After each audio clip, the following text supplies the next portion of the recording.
Hello बच्चों, चलिए प्रश्न को पढ़ते हैं और समझते हैं। समीकरण वर्गमूल 3 - 1 कॉस थीटा प्लस वर्गमूल 3 + 1 साइन थीटा बराबर 2 का व्यापक हल ज्ञात कीजिए। तो ये समीकरण हमें दी गई है और हमें इसका व्यापक हल ज्ञात करना है। प्रश्न को हल करने से पहले हम लिखते हैं प्रश्न के लिए मुख्य अवधारणा। तो प्रश्न के लिए मुख्य अवधारणा जिसकी सहायता से इस प्रश्न को हल किया जाएगा। मुख्य अवधारणा में देखिए बच्चों, ये जो समीकरण हमें दिया गया है ये त्रिकोणमिति समीकरण का व्यापक रूप ही दिया गया है। हम जानते हैं a cos theta plus b sine theta बराबर सी प्रकार की जो समीकरणें होती हैं, ऐसी समीकरणों को हल करने के लिए क्या तरीका अपनाते हैं हम। ऐसी समीकरणों में हम क्या करते हैं, देखो cos थीटा का गुणांक और साइन थीटा का जो गुणांक होता है इनका वर्ग करते हैं बच्चों। a का वर्ग प्लस b का वर्ग, और इसका क्या करते हैं हम, का भाग देते हैं। का भाग देना है आपको, तो ये बात याद रखिएगा आप। ये छोटा सा तरीका हम इसमें अपनाएंगे कि यदि a cos theta b sin theta बराबर c प्रकार की कोई समीकरण होती है तो उसको हल करने के लिए हम क्या करते हैं बच्चों, sin थीटा cos थीटा के गुणांकों का वर्ग करते हैं, फिर उसका वर्गमूल लेके उसको दोनों पक्षों में उसका भाग लगा देते हैं, जिससे कि प्रश्न हमारा आसानी से हल हो जाता है। ठीक है, कि ये व्यापक रूप में दी गई है। देखिए अब यहाँ से हल करते हैं इसको, अब हमें सारी बातें समझ में आ जाएंगी। अब देखिए सबसे पहले मैं समीकरण लिख लेता हूँ।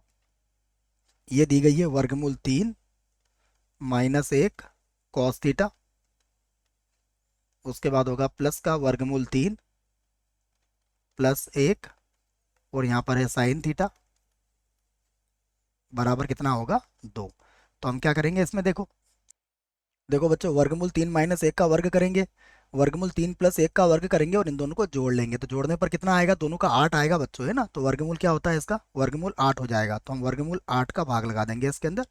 तो वर्गमूल 8 से दोनों पक्षों में दोनों पक्षों में भाग देने पर भाग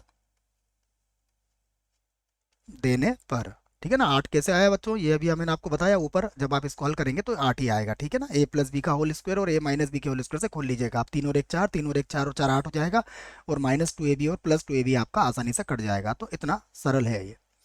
अब देखिए भाग लगा दीजिए इसको, तो ये क्या बनेगा, इसको मैंने लिख दिया वर्गमूल 3 - 1, और बटे में कितना आ गया, ये वर्गमूल 8, जिसे हम कह सकते हैं 2 वर्गमूल 2।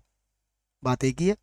यहाँ पर हो गया cos थीटा प्लस ये होगा वर्गमूल 3 + 1, वर्गमूल 8 क्या होता है बच्चों, 2 वर्गमूल 2 के ही बराबर होता है, और ये हो गया साइन थीटा बराबर, यहाँ भी हो जाएगा 2/2 वर्गमूल 2 के बराबर। अब क्या हमें पता है कि ये जो मान होता है बच्चों, वर्गमूल 3 - 1 2√2, ये बच्चों मैं लिख देता हूँ इन मानों को, कि हम जानते हैं ये दोनों ही मान क्या होते हैं। देखिए मैं इन मानों को भी यहाँ लिख देता हूँ कि यदि हम साइन 15 डिग्री की बात करें तो साइन 15 डिग्री का मान कितना होता है, इसका मान होता है वर्गमूल 3 - 1/2 वर्गमूल 2 के बराबर। और यदि आपको कॉस 15 डिग्री का मान चाहिए तो कॉस 15 डिग्री का मान कितना होता है, ये मान होता है वर्गमूल 3 + 1/2 वर्गमूल 2। वैसे ये मान आपको याद होंगे, फिर भी मैंने यहाँ सुविधा के लिए लिख दिए हैं। आइए अब हम इसको आगे हल करते हैं। तो ये क्या बन जाएगा हमारे पास, ये तो हो जाएगा साइन 15 डिग्री, और ये हो जाएगा कॉस थीटा, प्लस ये बन जाएगा कॉस 15 डिग्री, और यहाँ आ जाएगा साइन थीटा बराबर, ये कट जाएगा 2 से 2, तो कितना मिलेगा 1/वर्गमूल 2। अब sign A cos B, cos A sine B किसके बराबर होता है, साइन ए + बी के। तो ये हो गया साइन थीटा प्लस 15 डिग्री बराबर हो गया 1/वर्गमूल 2। 1/वर्गमूल 2 किसके बराबर होता है, ये साइन 45 डिग्री का मान होता है। तो हम इसे लिख लेंगे साइन थीटा प्लस 15 डिग्री को मैं लिख सकता हूँ π/12 बराबर, ये हो जाएगा साइन π/4 के बराबर। ये आ गया बच्चों। अब हमें एक और सूत्र लिखना है जो व्यापक हल ज्ञात करने में हमारे प्रयोग में आएगा। तो मैं इस सूत्र को भी यहाँ पर लिख देता हूँ कि हम जानते हैं कि यदि साइन थीटा बराबर साइन अल्फा होता है तो इस स्थिति में जो व्यापक हल होता है थीटा बराबर ये कितना होता है n पाई प्लस -1 की घात n और यहाँ हो जाएगा अल्फ़ा, और यहाँ पर एन बिलोंग्स टू कितना होगा, जेड होगा बच्चों। तो ये सूत्र मैं यहाँ पर लगाऊंगा, देखिए, जिससे कि मैं इसका व्यापक हल ज्ञात कर सकूं। ठीक है, पूरा सूत्र मैंने यहाँ लिख दिया है, तो कोई भी असुविधा नहीं हुआ आपको समझने में। तो देखिए, जब हम इसका व्यापक हल लिखेंगे तो मैं लिख देता हूँ यहाँ से व्यापक हल, व्यापक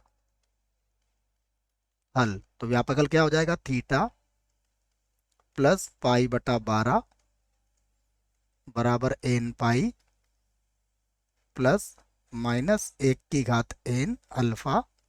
अल्फा की जगह क्या आएगा बच्चों, देखिए अल्फा का मान क्या होगा, पाई बटा 4, तो ये हो गया पाई बटा 4।